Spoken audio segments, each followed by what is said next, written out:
Welcome, everyone, to the C-Suite Sales and Marketing Perspectives podcast. I'm Steve McDonald, your host. And today we've got a really interesting conversation that we don't typically always have. And we're going to be talking about the overloaded B2B buyer and their experience for today. And what's the new playbook for how do we get through and reach that audience and do it well? And we have on Rob Sanchez. And Rob, you are a CEO, and I'm going to let you talk a little bit about the company that you're with here, but you've grown and you've adapted a number of times, a number of different rebranding efforts. You've gone through 3 different, or like you're saying, 5 different acquisitions over the last decade plus. So we're going to talk about how you establish that playbook, right? And you're a company that reaches out to marketers. And so you have kind of a perspective both from being a selling marketing organization yourself and constantly selling a SaaS product out to that same kind of an audience. So I think there's just a lot we have to get into here. But before we do that, I would love to hear a little bit more about your background and what you're doing right now, and then we'll dig right in. Sure. Thanks, Steven. It's really great to be here, and I love talking marketing, so we can go on all day. But we're a B2B marketing first company. We're data-driven. We don't necessarily sell. We have some SaaS-related products, but it's more tech-enabled with solutions wrapped around it. We're a global business, so in the last 5 years, we've gone from what was 100% all in U.S. to 30% outside the U.S., so there's been a pretty rapid global expansion. It's part of our growth strategy and growth initiative. We've learned a lot, but one of the most interesting things, obviously, being in B2B marketing and selling to B2B marketers is what we've learned from our customers. And I think that's the biggest takeaway, that the continuous learning has really come from really listening to the customer insights, developing products off that, developing solutions. And you could never go wrong just adapting to that. The market's changing a lot. It's continually changing. You hear a lot of people talk about the buyer's journey. You hear a lot of people talk about the buying group, how the actual B2B buyer is somewhat becoming more like a consumer buyer because the digital natives are now in positions that are making decisions and they're used to certain things. So the company's adapted. I think one of our core mission has always been lead and learn and be customer centric. And so we always try to stay close to the customers and take away what their pain points are. And with those pain points, there's always opportunity. So there's a lot of tools, there's a lot going on, but we feel like there's an incredible opportunity in this market. Before we dig into the playbook itself, I'd love to kind of get your take on, you and I talked about what are some of the biggest challenges today for B2B organizations to grow. And you talked about the changes in the macro environment and how that impacts how our go-to-market strategy needs to be deployed. So I'd love to just get your opinion on that as we get started here. Yeah, the thing that's maybe, I guess the macro environment always changes quite a bit, but if you look at the past 6 years or so, and you look at how the number of things that affected the macro environment, COVID, the economic uncertainty, there's been a lot of cycles of ups and downs. There's been volatility in the tech market and other B2B markets. So navigating through that has been probably the single biggest challenge. But at the same time, there's been a lot of opportunities that come out of that. But that's really been the case. And I think we deal a lot with enterprise tech, and there's been a lot of opportunity, but there's also been a lot of changes. The speed and velocity of change is a lot different than it used to be, 15 or 20 years ago when I first got in. It seemed like there's a lot of change among the client base. There's M&A activity. So change is kind of the constant now, and we've got to adapt to it. Yeah, it's interesting. If we look at our market, we look at our ICP, the one true constant is they're complex and always changing. We can never sit back. We can never sit on our laurels and say, okay, we get it now. Now it's just all about refining our product and our service offerings. And we have to be a student of the market and a student of our ideal customer profile all the time. But you and I were talking in the last conversation, you're like, but there's some other factors here. Like they're inundated. Our buyers, they're overloaded and they're changing their behavior as a result of that. So I'd love to know what you mean by that. The buyer themselves have changed. They've grown up in an environment of kind of looking for information. Some of them want to be less sold to. They have a lot quicker access to information. they tend to, in the bigger organizations, they're buying in groups. So there's several different decision makers that are in the process. And I think they've gotten younger, but there's also kind of a frictionless experience people are looking for. And you think in terms of what you get when you behave in your consumer life, whether it's Uber or just things that are at your fingertips or ordering food or whatever, everything's designed to be easier. So the goal here is we still selling to help people that are selling complex things. And our goal is to make that easier and frictionless. So what we do is on top of the data, the AI, the tech enablement, we're offering a layer of solutions that help as well. So services and solutions. So what we find amongst our customers is a lot of them are kind of resource constraint at times. They like tools, and in some cases they want some self-serve, but in a lot of cases they're like, hey, can you do this to me? They want to focus on the strategy and other parts of their business. And we focus on activation, execution, data analysis, data management, all those things that help them grow. The core mission has not changed. The core mission is, how do we help you grow? How do we help you get more customers? How do we help you make sense of data? But the way we do it has changed quite a bit. So I'd be really interested to get your point of view on these two macro changes. The self-service B2B buyer journey has been well explained by the likes of Gartner and Forrester and whatever. And so they're waiting longer and longer and longer to even want to talk to us. The playbook that happened 10 years ago is clearly not the playbook we have to have for today.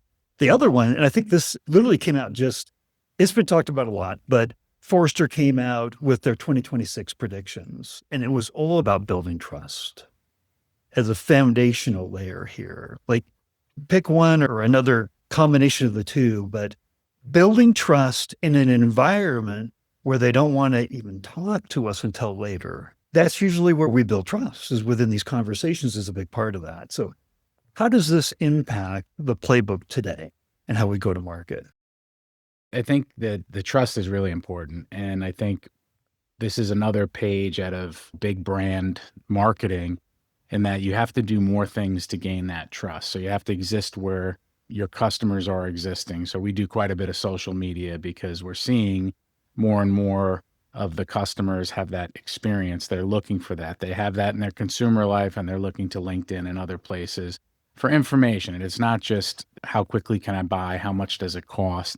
You really have to try to create that brand. We're quite proud of our NPS scores are really good. We stay on top of that. So not only are we going out and working with major brands, we're tracking what they're saying about us, what they're thinking about us as a KPI. So we're always looking at how do we do that.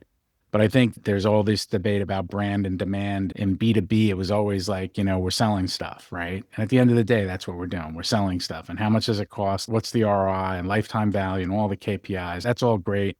And that's an important part of marketing. But I think what's happening more and more over the past, could be decade, could be a little less than that, but is that brand discussion, which was not as prevalent in B2B. And you want to be trusted and you want them to know your brand. And the way to do that is for them to have good experiences. So we focus a lot on customer satisfaction, on promotional scores, on putting the right people in front of the customers. We don't just hand them off once we get them. We have senior people involved. We have teams of people involved, because these are some of the biggest brands in the world. So we really have to stay focused on how we work with them. So it's interesting, like, we've placed a big emphasis on the brand in building trust. And we all know that it's important, but you rarely go into like a board meeting and have a board member say, hey, Rob, how's that brand building going?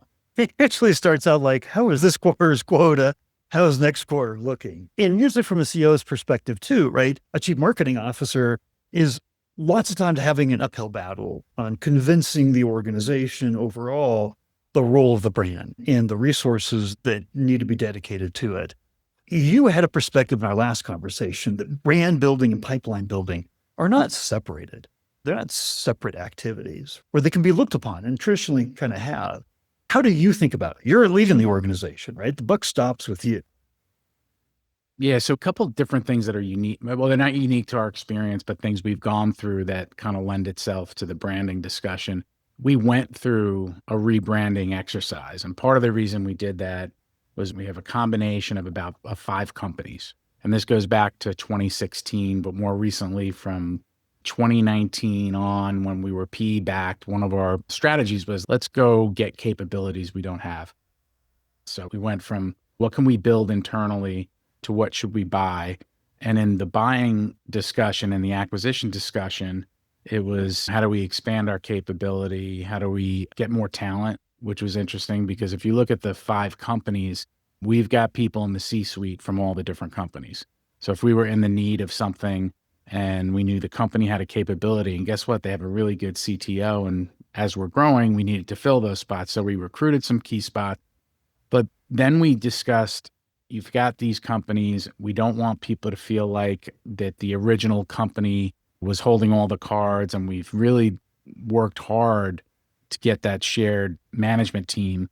So we felt like a rebrand was the right thing to do. Our PE firm had gone through this with other companies. So we had a nice process where we analyzed what are the brand values. So we spent a lot of time on it. So unlike kind of the straight financial thing, we did spend time on the brand. And at the same time, we spent time on what are we going to do around marketing and who's our next CMO and those type of things. So with that was a very important brand. So now we do measure, because the name we had before was pretty well established and people knew us.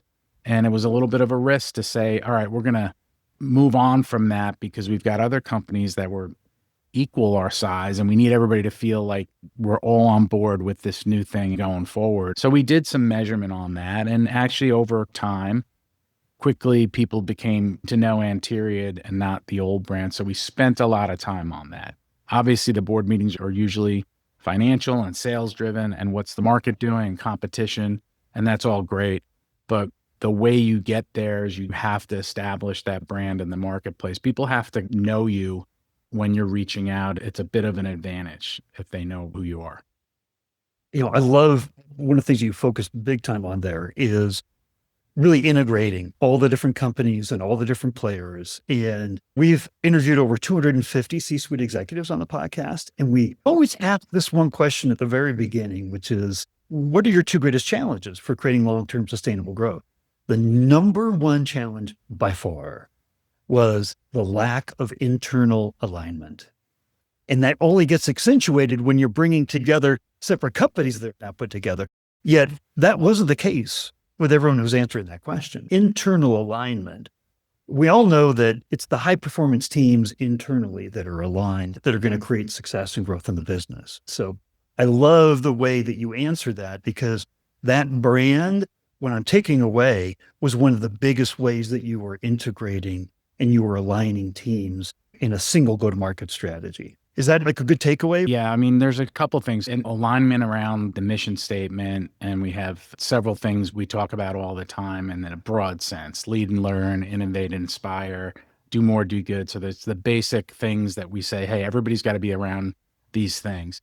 And then the alignment around the strategy, we have leadership meetings, and we try to keep it, or I try to keep it very simple because things could get very complicated, but here's our growth strategy. Here's what our major pillars that we're going after. And there could be 6 or 7 things at most.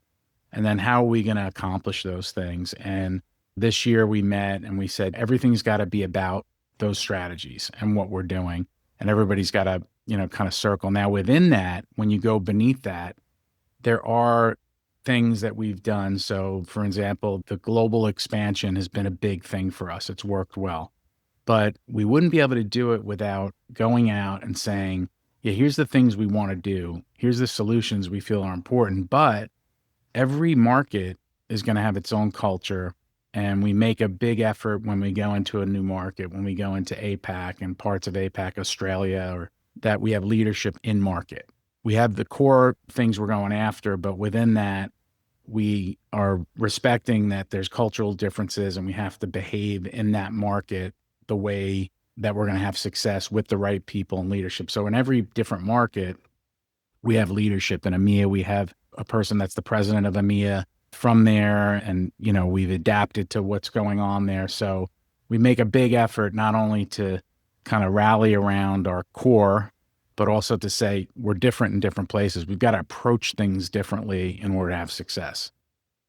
So now that brings me back to one of the things that you opened up with at the beginning was you talked about learning deeply about your customers and their pain points and their problems. So you could say growth expansion 101 is a well-defined, understood brand that is aligned internally and then explained well externally, and that the voice of the customer is the highest voice of authority in the business. So these are really basic things.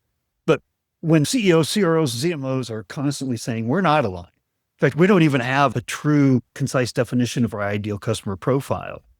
And you're saying that's really important in your own words, but then you're now expanding into different markets and different cultures. And so tell me a little bit about how you, align around the voice of the customer, and then how you do that on a global basis too. Yeah, so it starts with the kind of really studying who the customers are internally. And the other thing that's really important is that we've got a broad spectrum of B2B customers. We've got a big chunk, probably close to half, are enterprise tech. And depending on what we're helping people sell, we identify who we're targeting there. It could be C-suite people, CMOs, marketers. It could be tech people. It runs the gamut. But then we also have quite a bit of broader B2B services, industrial, manufacturing, healthcare, other areas. So there's not like a one size fits all. It really depends on the market. And then within the market, you have to adapt to the geo of what that is. So our work for a lot of customers, we're helping them actually do that work. So a company may go in and buy several companies, have several different data sets. They need to be unified and scored and run models, and we're doing that type of work. So that has helped us understand our own information and our own data and use our own tools to do that. But we spend a lot of time, and then just the conversations. I mean, I feel like now the one thing I wish I could do more of, and I do as much as I can, is we host events. They could be lunch and learns, they could be dinners, they could be half-day events where we invite the customers and we let them usually take the stage with a moderator, and we'll listen to them and we'll pose these type of questions to them, like, what's going on? What are you seeing? So we spend a lot of time with those customers to try to figure out what they're going through and study the companies we're working with. You know, I just interviewed about 3 weeks ago a 4-time B2B CRO, and he was saying exactly what you're saying. So you're talking about from the point of view of the CEO. He was talking about from the point of view of the CRO. Can't tell you how many countless conversations I've had with CMOs that we all need to have one-on-one conversations. We need to be in direct conversations with our customers. It's a really important part of it. But you nailed it on the head too. It takes up a lot of your time being CEO, the amount of time that you have to dedicate to that. But, if we go back to our ICP is complex and always changing, how do you operationalize that? And then when you have those meetings that you're talking about, how does that get translated to the teams that are performing, the teams that are executing? So it's not just in your head or in the head of the few people that are at those meetings. How does that work in your organization? Yeah, so I've always liked the kind of different specialties within the C-suite. I think that's the way to go. You can combine, like we have certain ones that are combined, but I love having a marketing perspective from the CMO, a sales perspective from the CRO, a financials perspective from the CFO. And what we get now, which is, I think I'm very fortunate to have this kind of team, is that they work together really well. And this number one indicator of success in our organization, because we've had people that haven't made it, that were C-suite or have moved on, or it just wasn't a good fit, is that ability, kind of like that soft skill to work across the lines and work with each other and understand what we're trying to do. There's several organizations that the CRO, CMO are combined into one, but I like having the sales perspective, the marketing perspective, as long as they're working together, and the financials perspective. They're all important. And we have a chief data officer, a chief people officer. So we've filled out these positions, but the requirement is like, you have to work as a team. You're not fighting each other, and you understand the perspective of where each other's coming from. So that's really important. The other thing that's really important is because, again, we're marketers, we're selling marketing solutions, right? So we understand that our customers are trying to target people, and we're trying to target the customers, and how that all works. So we're kind of living that every day. So it's not that big a leap to say the most important thing is probably what's the ideal customer of the customer? Who are they trying to reach? What is the company trying to do? Who should they be marketing to? What kind of data should they be using? What channels should they be using? So we've got a lot of experience in cross-channel, different profiles. That's kind of the business. So it hasn't been just is what our business is. It's not really a struggle to get there. I like how you kind of term that. It's almost like, what's the ideal customer of the customer? Because in the end, that's what they're trying to do. And you are selling marketing solutions to marketers, but every organization, a part of understanding the challenges and the pain points of the customers that they're servicing is to understand truly what they're trying to do. There's too many organizations that approach the market like a vendor, and here's what we do and here's how we help you. But those conversations that you have on a regular basis with customers, it helps you understand this, right? This is what they're dealing with. This is their challenges. Instead of coming at it from here's what we can do for you, let's first talk about what you need and what your challenges are. So I would be very interested, kind of from a C-suite perspective and a CEO perspective, what recommendations you would have for CROs, CMOs that are going to be tuning into this episode here in terms of how they have their own unique understanding, but how that comes together and how they play well together in the sandbox, because that is one of the biggest issues that we have in the B2B industry is playing well together and aligning. Like what your recommendations for them would be from a CEO's perspective. Yeah, I think it starts with the leadership within the teams. And we have our first corporate values, lead and learn. And that doesn't just mean the C-suite, it's everybody. So for instance, our marketing team as a whole works real well with the sales team. And that's the CRO and the CMO is setting the tone. They work well together.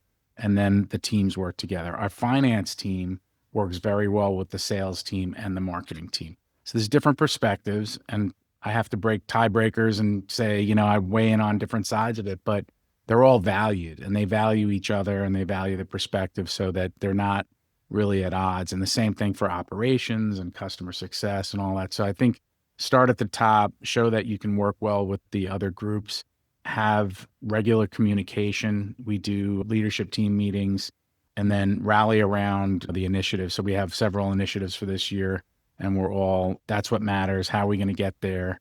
And try to learn from each other's perspective. I mean, I think that's the most important thing, but it's really the teams and the people have to be a good fit. And sometimes it's not. And the integration part is a lot more difficult than it seems to be at times, but you got to get those people working together. And that's the most important thing. So I would say it's cool to have the different perspectives as long as they're kind of feeding each other, and healthy disagreements are fine. In fact, if you're not having them, I think that's more of a challenge, right? If they're telling you what you want to hear and not like, here's where we need to change certain things and whatever, then that's good. But I think we have a really good team, a lot of talent, a lot of experience, and they all fit a certain profile of really loving the business and working hard towards achieving all the goals we want to achieve.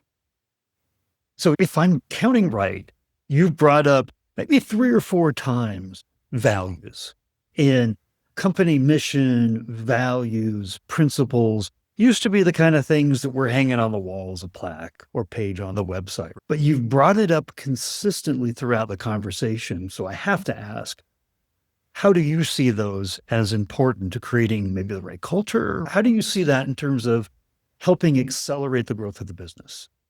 I think the main thing is there's just some core things that everybody believes in that you're sharing, that you're going after, that they can be broad. That's fine. And then from there comes like the growth strategies and the type of behavior that's going to grow the business. And that's where you get into the more details. But I think it's important that everybody's on board. And it's a challenge. I think in the past, one of my shortcomings was all right, let's get it done. But numbers, this, that, and just being straight to it. And over time, I did learn, because I used to have the same thought. Those are things just hanging on the wall. That was just my personality. Like, just get out and sell. It doesn't matter. And you learn over time that these things are really important. It's not that we were not assigned. We just didn't take the time to go through. I think the branding exercise helped us a lot and helped us step back and think, all right, how do we want to be known? Simple questions like that. What do you want people to think about when they think about the company or about your position or the job we're doing or the services we're providing, all those things. So I think it's good to step back, rally around those things, set the strategy, and then the talent is going to do the rest. And I think you have to respect the fact that I like to empower people within their positions. We talk about the extreme ownership concept. Things are going to change. You want them to be able to make decisions as they flow through their work and not have to keep checking up. So I want them to kind of own their area. And obviously there's checks and balances and there's budgetary things, and we always have to get certain approvals. But I really want them to own their respective area and work tightly with their other colleagues in the space. So I've only got one more question, but it's probably the most important question. And that is that we've just covered so much territory in the last half hour here. If there was one thing that you wanted the other C-suite executives in your peer community to take away from our conversation today, if there was one thing, what would it be?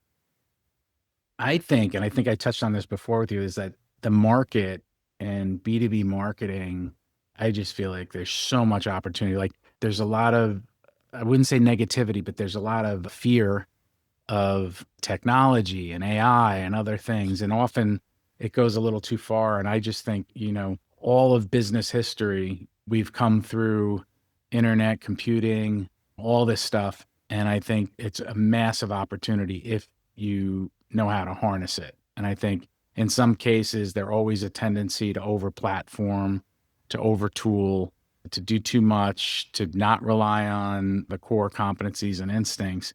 But I think there's so many tools available to the marketers now, and it's such a good time to be in this space.